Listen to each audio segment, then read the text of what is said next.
Have you spent hours building systems, creating SOPs and workflows only to delegate tasks to your team and still get asked 1,000 questions, still need to fix every mistake yourself and still have your business entirely dependent on you? Well, I've helped countless 6, 7 and 8-figure entrepreneurs systemize their business and their personal operations so that their businesses can run themselves, and I've seen them make the same mistakes over and over again. And it's the difference between delegation that actually frees up your time and delegation that keeps you stuck doing everything yourself. So in this video, I'm going to break down the exact system that my clients use and how to actually make delegation work so that you're not wasting time putting out fires and your business runs without you. Now, we need to start with what seems obvious, but almost no one actually does.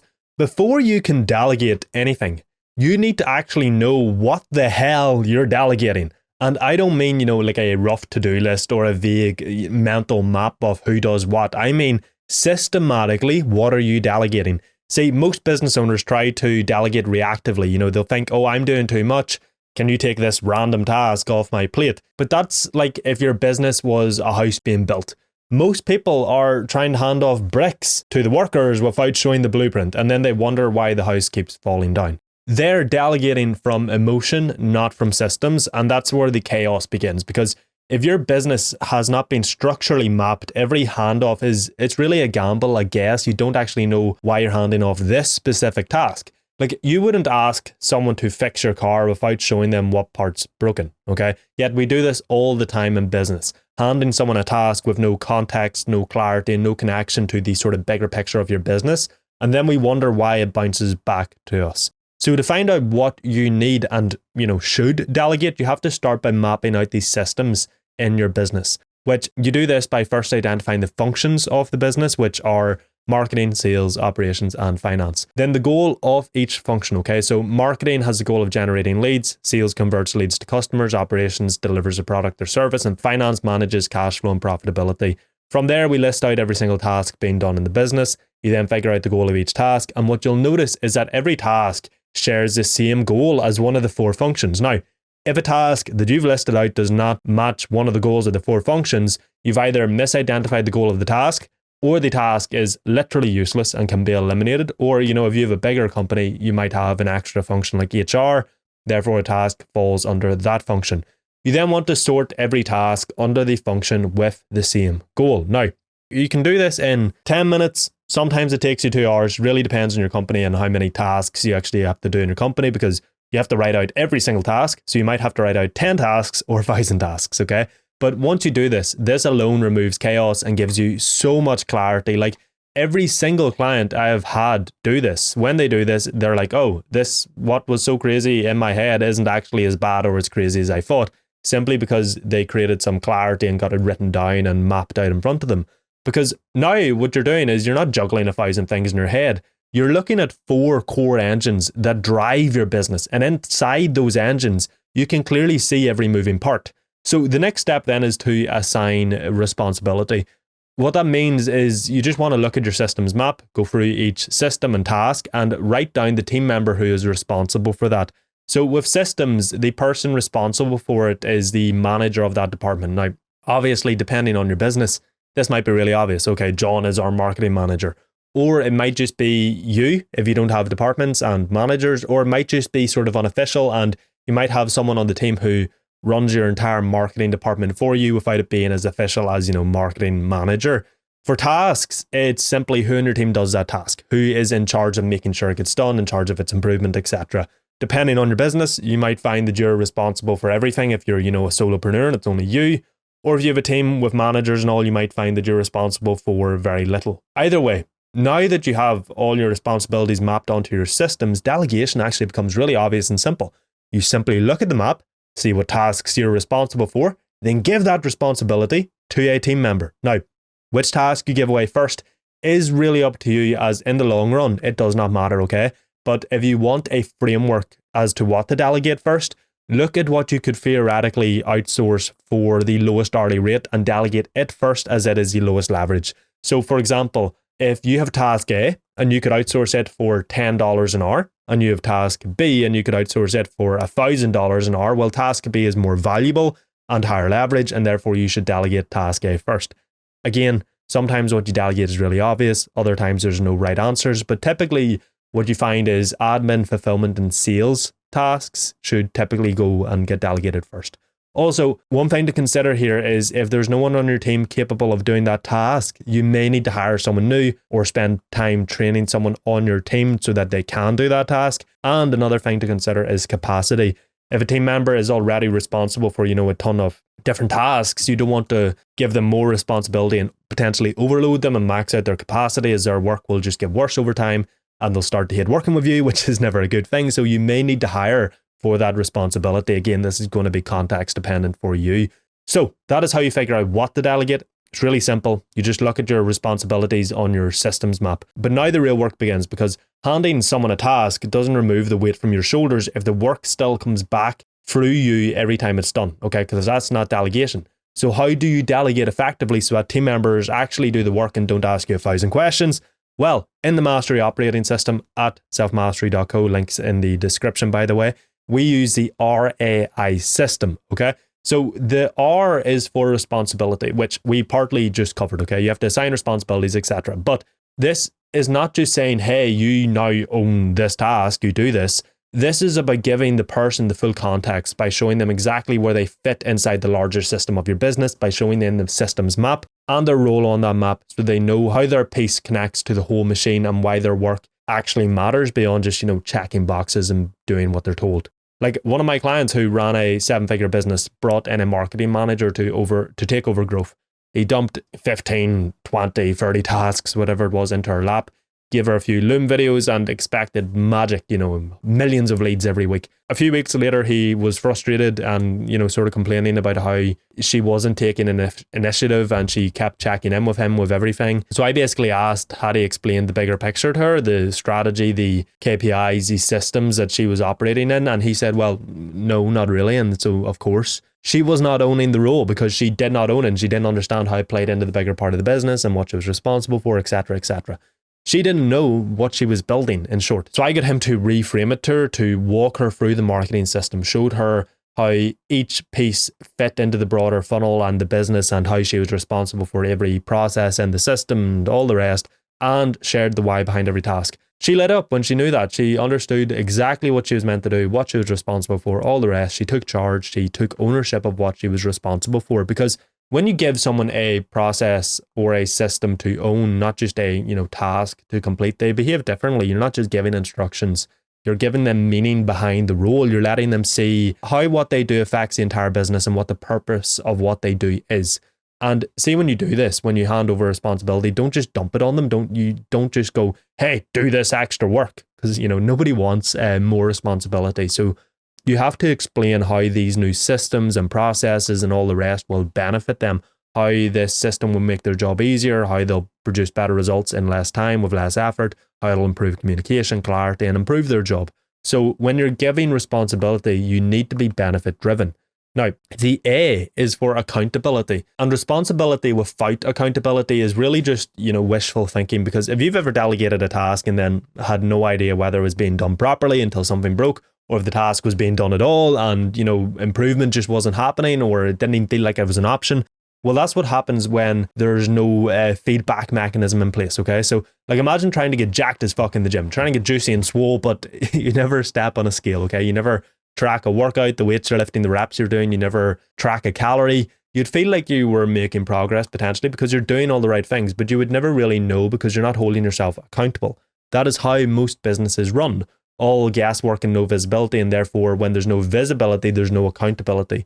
So you want to hold people accountable, not just so that they do the tasks, but so that they do them to a high standard. You do this through scorecards. These are essentially spreadsheets that each person fills out each day and are directly connected to the system or process they're responsible for. This way, basically what happens is they fill it in, they track how well they're doing and how well things are going. They see their performance based on the data that they're tracking, and they can then think, oh, this is going really well, I don't need to change anything, I need to double down on what I'm doing, or this is not going well, I need to make a change.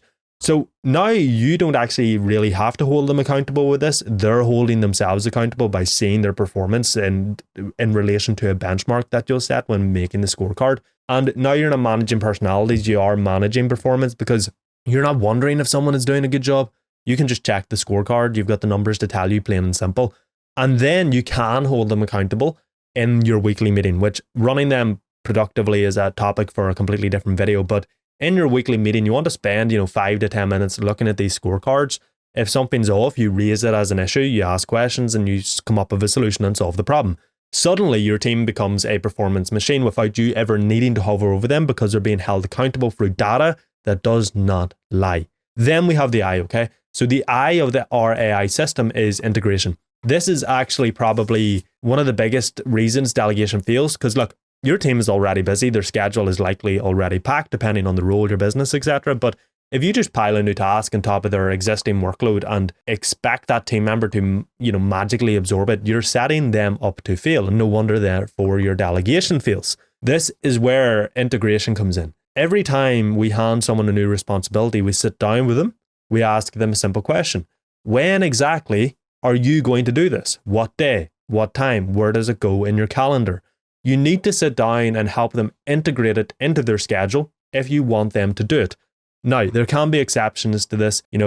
Typically what you'll find with delegation in general is the higher up the role of the person, the less hand-holding, the less direction they need. But if you have really junior team members, they're inexperienced, okay? They're going to probably lack confidence in their role in comparison to a more experienced team member. Therefore, you probably need to hold their hand more. So if you have a really experienced team member, you might not need to integrate it into their schedule with them.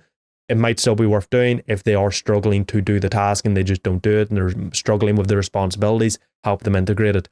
But if you have more junior roles, you definitely need to help them integrate. Or obviously, if you have managers above your junior roles, your manager should be doing this, not necessarily you, okay? And this way, they basically are finding the time to do the task and the responsibility, and therefore they are more likely to do it than if you just go, hey, do this, and they're looking at their schedule like, oh crap, my schedule's already full, I don't know when I'm going to do this. So you help them find time to do it so that it gets done, and therefore your delegation just doesn't fail. But look, even with that, one thing you need to realize, and this screws over so many business owners in regards to delegation, questions will not stop immediately, okay?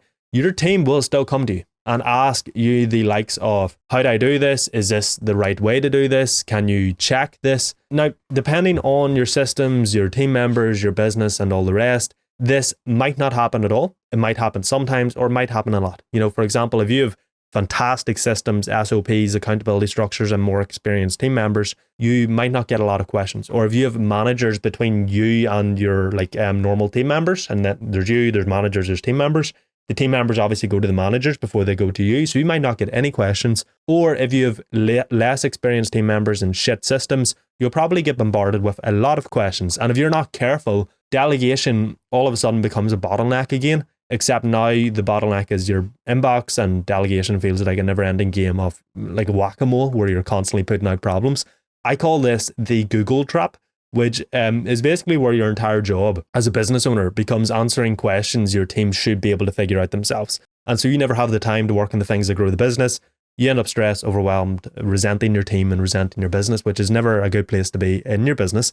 So we want to deal with it, okay? And what you have to understand is that the more questions you answer, the more questions you get, because you've now trained your team to ask. But here's a good thing. When you have your systems built out properly and your SOPs are created and all the rest, questions aren't actually a problem. They're a reflection. They're feedback. They show you where the system still depends on you, and that's actually gold, okay, if you know how to handle them. Now, I will show you in literally 1 minute just how to use that feedback, but we do want to limit the questions you're asked so that you actually can spend time on what matters for growing the business, which to do that, we can use 3 key things, okay? The first is SOPs. The better your SOPs, the fewer the questions you'll be asked. Really that simple. The second is to use the 1-3-1 rule. This is a really simple rule where basically if someone has a problem, they're not allowed to just drop it on your lap like, here's a problem. They have to come to you with 1 problem, 3 potential solutions, and 1 recommendation. Not only does this save you a ton of time because the team member is coming to you with the solution already and you don't have to think, oh, what should I do here? But it'll also reduce the quantity of problems or questions people come to you with, as when they think of the solutions and then the recommendation, they'll likely just realize, oh, okay, the recommendation is the best thing to do. I'll just do that. Thirdly, you want to set boundaries. And what I mean is you only let people come to you at set times, like office hours. This way you get to dedicate time to deep work on important tasks without worrying about being interrupted. Plus, it also trains your team to think, oh, okay, I can't go to Ross or, whatever your name is with this problem till later. This needs done now. Let me just do it. And so you train your team to make decisions themselves, not through you. And here's where this gets even more powerful, because remember how I said every question your team asks is feedback for the system? Well, that's because guess what? When your team asks you a question, it doesn't mean systems or delegation doesn't work, which is what happens to most people. They build systems, try to delegate, they get asked a ton of questions, think this doesn't work, and therefore they just stop building systems. And in 1 year's time, they're still where they are and they're wondering why they're still working 12 hours a day and they're still stressed out in their business. Still entirely depends on them. What it really means is your systems just aren't foolproof yet, and you can't expect them to be, okay?